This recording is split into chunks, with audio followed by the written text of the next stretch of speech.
In today's video, I'm going to teach you how to add vote column on your boards in Monday.com. By the end, you'll know exactly how to add a vote column to any board so your team can quickly express preferences and make decisions without long comment threads. First, open Monday.com in your browser and sign into your account.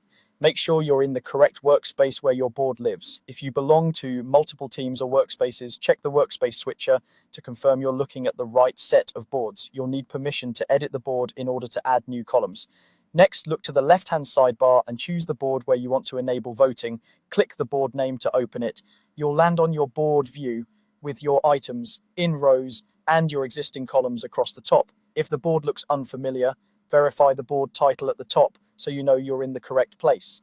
Now, to add the vote column, move your cursor to the far right of your column headers. You'll see a small plus icon, often labeled Add Column. Click that plus icon.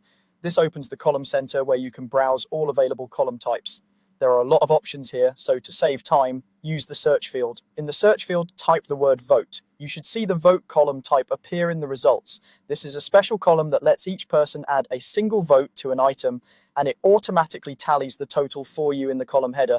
That makes it ideal for prioritizing features, choosing event ideas, or ranking tasks. Click Vote to add it to your board. The new column will appear at the end of your columns. By default, it's called Vote, and you'll see an empty checkbox for each item. The header will show a count as people vote. If you prefer the column in a different spot or with a different name, you can adjust that later, but for now the default works perfectly. To use the column, simply click the checkbox in a row to cast your vote on that item.